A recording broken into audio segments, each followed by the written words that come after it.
Welcome back to Steel City Sports, and today we're going to be ranking the past 10 Super Bowl champions. Now, this was definitely a tough list to make because I think there's a different type of ways you can really order the list.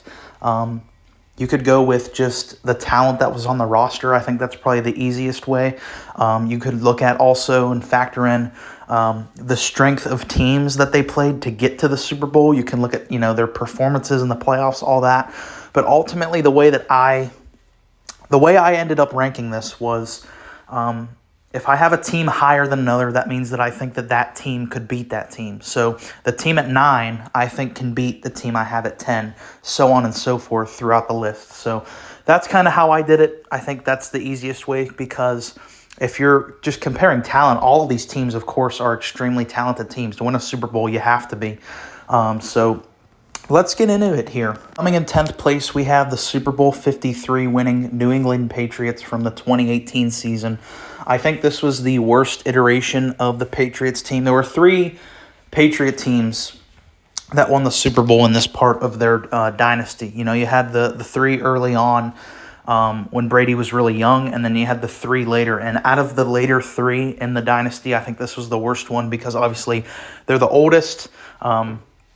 The defense, I think, only had really 2 standout players, and one of them, of course, was Stephon Gilmore, who was Defensive Player of the Year that year. Last time a cornerback has won that award.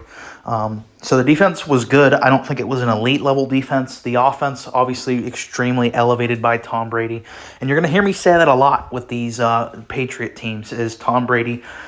Obviously, having the GOAT on your team helps, but outside of Brady, the offense is very lackluster, and Julian Edelman actually won the Super Bowl MVP in this year, and it remains, I think, the worst Super Bowl that I ever saw live. I thought it was terrible. It was 13-3, the Patriots beating the Rams, but still, it was a good team.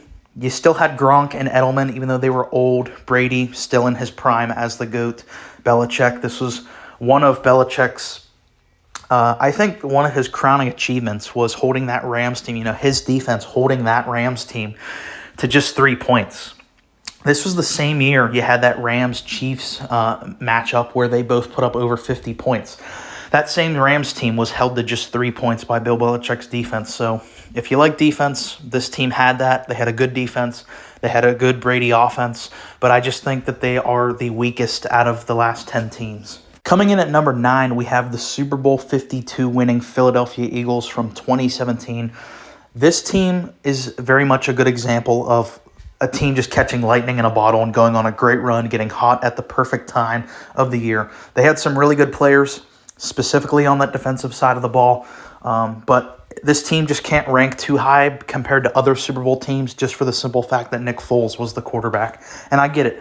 He was really, really good in the playoff run, really good in the Super Bowl, won Super Bowl MVP. One of the most memorable plays of all time for me is the Philly special, and when Nick Foles caught the touchdown. If we were just ranking most fun winning Super Bowl teams, this would probably be number 1 because it was so fun to watch. They were such big underdogs going to that game against New England. They pulled it out.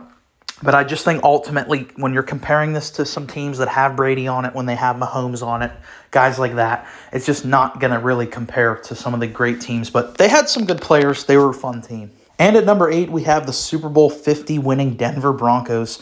Really unique team on this list because they haven't made the playoffs since winning that Super Bowl. That's kind of a crazy stat, but this is arguably one of the best defenses of all time. Certainly of the past decade, this is one of the best defenses. Just loaded, obviously, Von Miller, who won the Super Bowl MVP that year, DeMarcus Ware, Aqib Talib, Chris Harris Jr. He had guys all over that defense that were incredible, just playmakers everywhere.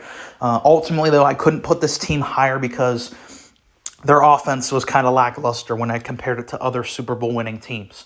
I just feel like there were more well-rounded teams. We know about the offense. Peyton Manning was essentially on his last leg. This was obviously his last year in the NFL. And you definitely had some good pieces on here. I like the receivers on here with obviously Demaryius Thomas, rest in peace. I don't know why. Oh, Emmanuel Sanders, of course. He was really good. So this was a good team. Obviously highly elevated by their defense, but I just think some of the other offenses and teams are just more well-rounded. But good team, great defense. And at number 7, we have last year's Super Bowl champion, the Super Bowl 57 winning Kansas City Chiefs, who beat the Eagles in a really good game. And this is definitely the worst version of the Chiefs of their two Super Bowl teams with Mahomes. Definitely the worst version, and I'll talk about that why when we get to that team. But the thing that impresses me about this team was the defense. The defense was really good for this team. Especially for not having a lot of stars. Chris Jones is obviously like the most well-known guy on their defense, but outside of that, they played a lot of rookies, but they were still able to have a really good elite defense last year, and of course, you got to give Spags a lot of credit for that, and then the offense,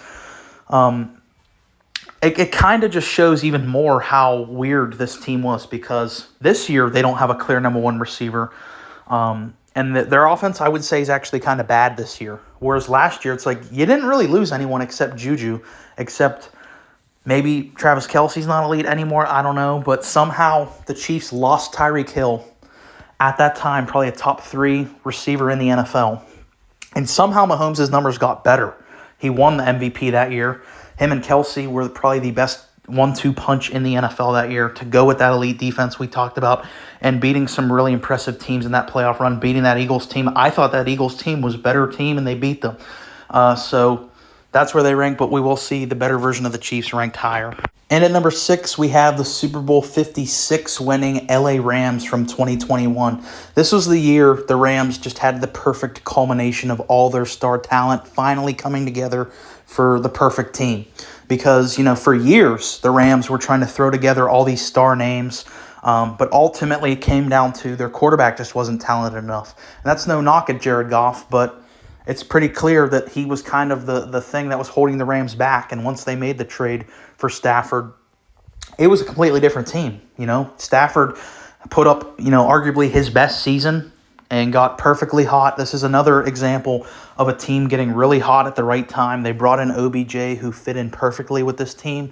And Cooper Kupp had, you could argue, the greatest single season for a wide receiver, winning the Triple Crown that year and the Super Bowl MVP. You had a really good defense with some high-end players. Aaron Donald, widely considered one of the best defensive players to ever play in the NFL. Jalen Ramsey, best cornerback in the NFL at that time.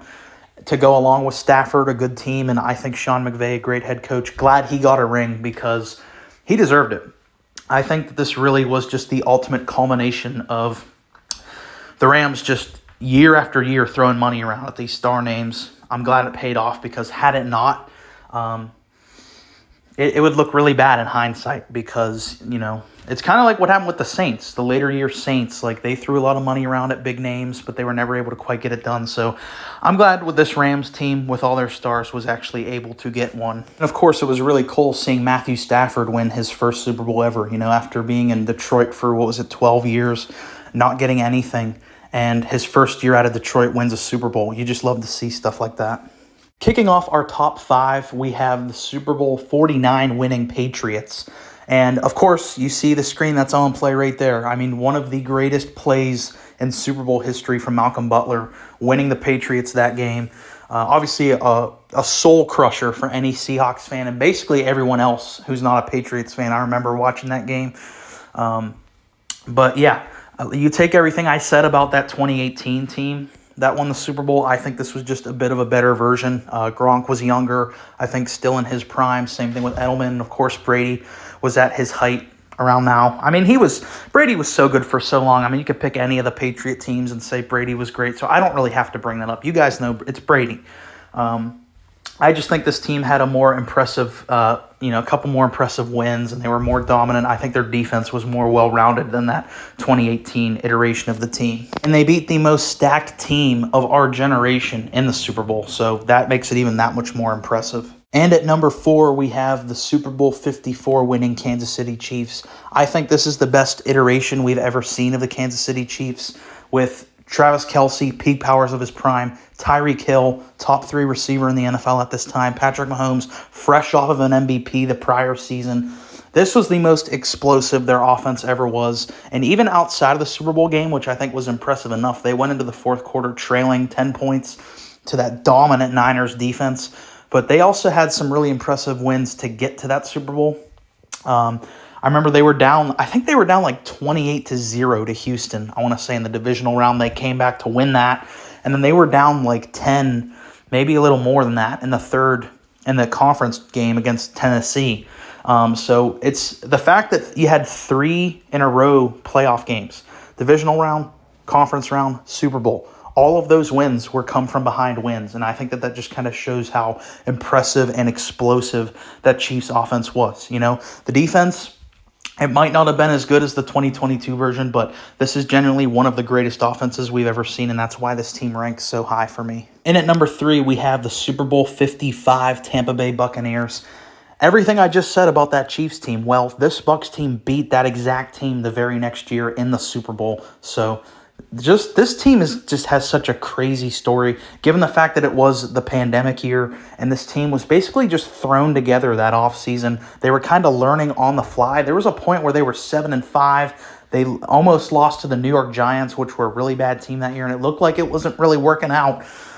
But again, we talk about this with these Super Bowl teams, is they always seem to hit they start to get on fire at the right point in time. That's what happened.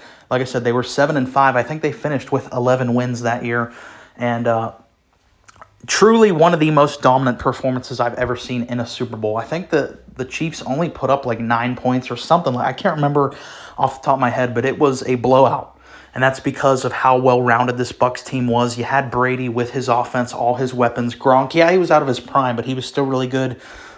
Incredible receiving core of Mike Evans, Antonio Brown, and Chris Godwin. All were phenomenal. AB got a touchdown in that game. Lombardi, playoff Lenny. Leonard Fournette was really good for this team then. Their O-line was really good.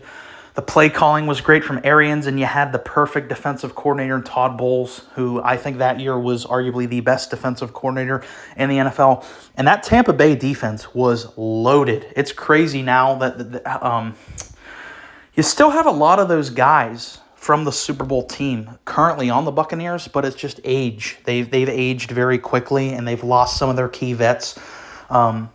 But yeah, that team was loaded with guys on that defense. You talk about, Levante David and Shaq Mason and Antonio Winfield, Devin White. Trying to think of, I wish I would have wrote it down, but yeah, they were loaded with stars all over that team. Brady was phenomenal. I just think this was an extremely dominant team, and even the next year they went on to win 13 games. And at number 2, we have the Super Bowl 51 New England Patriots. You look at Tom Brady's resume, obviously he's the GOAT. He has so many great accomplishments, Super Bowls, MVPs, but I think this Super Bowl in particular is the crown jewel of Tom Brady's career. It is the probably most infamous game, not only in football history, but in professional American sports. The 28-3 memes will never die. You're always going to see those. And it's because of this. In the third quarter, the Atlanta Falcons had a 28-3 lead on New England, but you had the greatest comeback in the history of professional American sports happen. I remember me and my buddies were watching this, and we were all heavily rooting for Atlanta. I think everybody in the country was rooting for Atlanta. And we were like having a good time, like laughing. It was all fun. And then it just slowly started. And by the time this game went into overtime, and it was the first Super Bowl to ever go into overtime, we were all just dead silent. We didn't say a word. You could hear a pin drop because we were just in shock at what we were witnessing. And for me, I think it will always be my most memorable sports moment event watching it live, because it was just, it's still to this day is insane that this happened. And the best Super Bowl team from this decade is the 2013 Super Bowl 48 Seattle Seahawks. Just the best, by far and away, greatest defense of our generation, the Legion of Boom. The amount of superstar players you had on that defense, it literally doesn't make sense. Like teams like that will not be able to be built like that. You're never going to see that happen again, where you have that many Hall of Fame level players, Hall of Fame talent on one side of the ball. And then offensively, you had a loaded roster as well. You had a legend at head coach, Pete Carroll. And you just look at what happened in that Super Bowl game. We're talking about a Denver Broncos team that had the MVP of the league, Peyton Manning, put up, 55 touchdowns in the regular season, and look what happened in that game. I can't remember the score, but it was something like 48-10, or it might not have even been that close. Like, it was an absolute curb stomping by the Seattle Seahawks. I think the most impressive dominant win of the past decade, and this team was just stacked with talent and should have won more than one Super Bowl.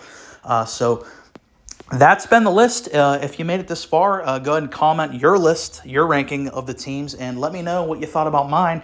Go ahead and leave a like, comment, and subscribe.